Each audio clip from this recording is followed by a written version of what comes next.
ಅಪ್ಪಿತಪ್ಪಿಯೂ ಈ ಮೂರು ಮಹಿಳೆಯರು ಶಿವಪೂಜೆಯನ್ನು ಮಾಡಲೇಬಾರದು. ಶಿವಲಿಂಗವು ಶಿವನ ರೂಪ. ಇದನ್ನು ಶಿವನ ಆತ್ಮವೆಂದು ಕರೆಯಲಾಗುತ್ತದೆ. ಈ ಶಿವಲಿಂಗಕ್ಕೆ ಸಂಬಂಧಿಸಿದಂತೆ ನಾವು ಎಷ್ಟೇ ಪಾವಿತ್ರತೆಯನ್ನು ಕಾಪಾಡಿಕೊಂಡರೂ ಸಾಕಾಗುವುದಿಲ್ಲ. ಶಿವನು ಪಾರ್ವತೀದೇವಿಯ ಬಳಿ ಈ ಮೂರು ಮಹಿಳೆಯರು ಶಿವಪೂಜೆ ಮಾಡಬಾರದು, ಶಿವಲಿಂಗ ಮುಟ್ಟಬಾರದು ಎಂದು ಹೇಳಿದ್ದಾನೆ. ಯಾರು ಆ ಮೂರು ಮಹಿಳೆಯರು ಎಂಬುದನ್ನು ಈ ಕಥೆಯ ಮೂಲಕ ತಿಳಿಯಿರಿ.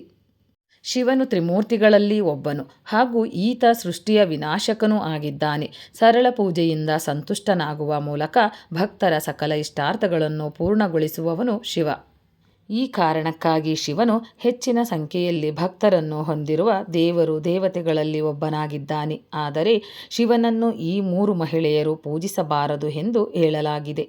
ಯಾಕೆ ಈ ಮೂರು ಮಹಿಳೆಯರು ಶಿವನನ್ನು ಪೂಜಿಸಬಾರದು ಎಂಬುದರ ಕುರಿತು ನಿಮಗೆ ಇಲ್ಲಿ ತಿಳಿಸಲಾದ ಕತೆ ಹೇಳುತ್ತದೆ. ಈ ಕಥೆಯನ್ನು ಪೂರ್ತಿಯಾಗಿ ಓದಿ. ಜಲಾಭಿಷೇಕದ ಮಹತ್ವವನ್ನು ತಿಳಿಸಿದ ಶಿವ. ಒಮ್ಮೆ ಶಿವಪಾರ್ವತಿ ಕೈಲಾಸ ಪರ್ವತದಲ್ಲಿ ಇರುತ್ತಾರೆ. ಆಗ ಪಾರ್ವತೀದೇವಿಯು ಶಿವನನ್ನು ಕುರಿತು, ನೀವು ಕೆಲವೊಂದು ಸ್ತ್ರೀಯರು ಅರ್ಪಿಸಿದ ಪೂಜೆಯನ್ನು, ಜಲಾಭಿಷೇಕವನ್ನು ಸ್ವೀಕರಿಸದೇ ಇರುವುದನ್ನು ನಾನು ಅನೇಕ ಬಾರಿ ಗಮನಿಸಿದ್ದೇನೆ.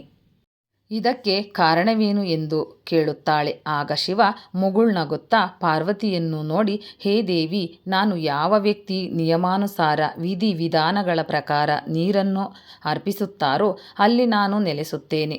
ಇಲ್ಲವಾದರೆ ಅವರು ನೀರನ್ನು ಅರ್ಪಿಸಿಯೂ ವ್ಯರ್ಥವೆನ್ನುತ್ತಾನೆ. ಹಾಗೂ ನಾನು ಯಾಕೆ ಕೆಲವು ಮಹಿಳೆಯರು ಅರ್ಪಿಸುವ ನೀರನ್ನು ಸ್ವೀಕರಿಸುವುದಿಲ್ಲ ಎನ್ನುವುದಕ್ಕೆ ಒಂದು ಪ್ರಾಚೀನ ಕಥೆಯಿದೆ.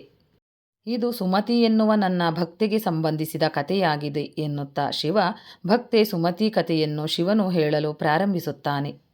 ಸುಖದೇವ ಮತ್ತು ಸುಮತಿಯ ವಿವಾಹ. ಪ್ರಾಚೀನ ಕಾಲದಲ್ಲಿ ಅಕ್ಷಯಾಪುರಿ ಎನ್ನುವ ನಗರವಿತ್ತು. ಅಲ್ಲಿ ಸುಖದೇವ ಎನ್ನುವ ಬ್ರಾಹ್ಮಣ ವಾಸವಾಗಿದ್ದನು. ಈತ ಜ್ಞಾನಿ, ಬುದ್ಧಿವಂತ, ಸುಖವಂತ ಹಾಗೂ ಎಲ್ಲ ರೀತಿಯ ಜ್ಞಾನವನ್ನು ಹೊಂದಿದವನಾಗಿದ್ದನು. ಪಕ್ಕದ ನಗರದಲ್ಲಿ ಸುಧರ್ಮ ಎನ್ನುವ ವ್ಯಾನ ಬ್ರಾಹ್ಮಣನಿದ್ದನು. ಈತನಿಗೆ ಸುಮತಿ ಎನ್ನುವ ಸುಂದರ ಮಗಳಿದ್ದಳು.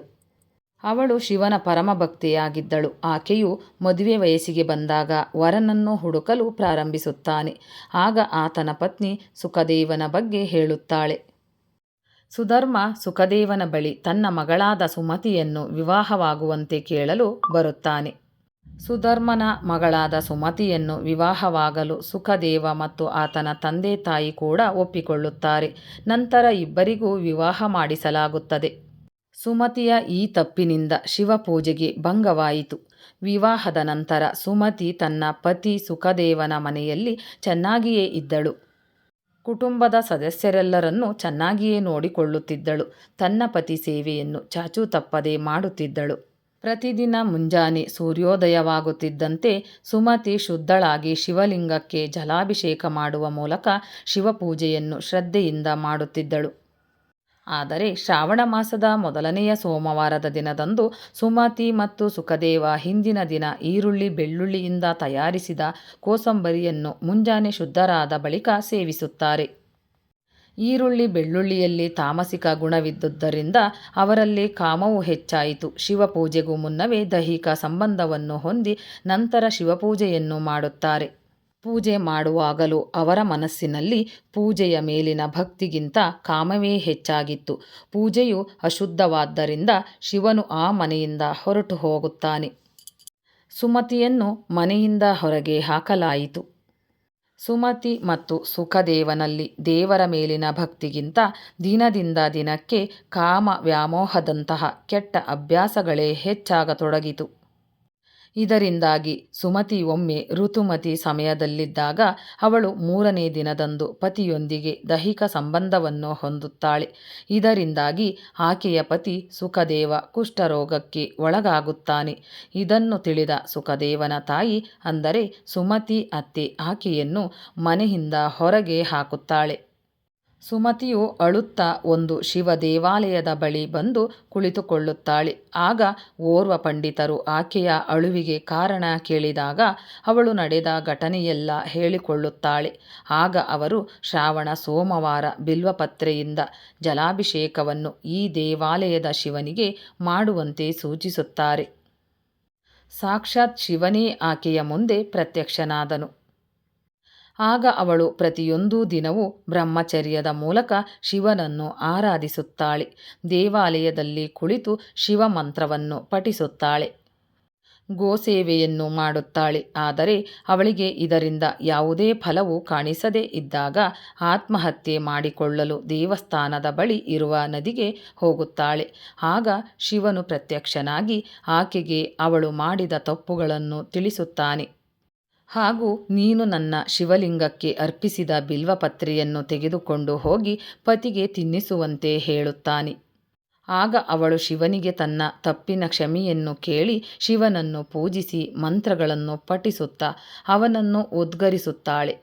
ಶಿವನು ಅಲ್ಲಿಂದ ಮಾಯವಾಗುತ್ತಾನೆ.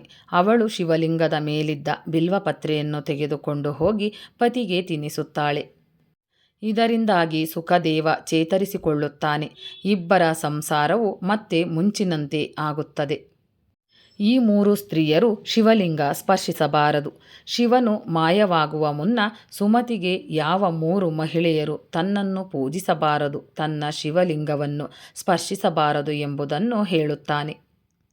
ಮೊದಲನೆಯದಾಗಿ, ಯಾವ ಮಹಿಳೆ ದೈಹಿಕ ಸಂಬಂಧವನ್ನು ಹೊಂದಿ ಶುದ್ಧಳಾಗದೆ ನನ್ನ ಶಿವಲಿಂಗವನ್ನು ಸ್ಪರ್ಶಿಸುತ್ತಾಳೋ, ಪೂಜಿಸುತ್ತಾಳೋ ಅವಳು ಪಾಪದ ಪಾಲುದಾರಳಾಗುತ್ತಾಳೆ. ಎರಡನೆಯದಾಗಿ, ಮಾಸಿಕ ಋತುಚಕ್ರದಲ್ಲಿ ಸ್ತ್ರೀಯು, ಅಂದರೆ ಮುಟ್ಟಾದ ಸಮಯದಲ್ಲಿ ಸ್ತ್ರೀ ಶಿವಲಿಂಗವನ್ನು ತಪ್ಪಾಗಿಯೂ ಸ್ಪರ್ಶಿಸಬಾರದು. ಅದರಲ್ಲೂ ಮಾಸಿಕ ಅವಧಿಯಲ್ಲಿ ದೈಹಿಕ ಸಂಬಂಧವನ್ನು ಹೊಂದಿದ ಸ್ತ್ರೀ ಮತ್ತು ಪುರುಷರು ನನ್ನ ಶಿವಲಿಂಗವನ್ನು ಸ್ಪರ್ಶಿಸಬಾರದು.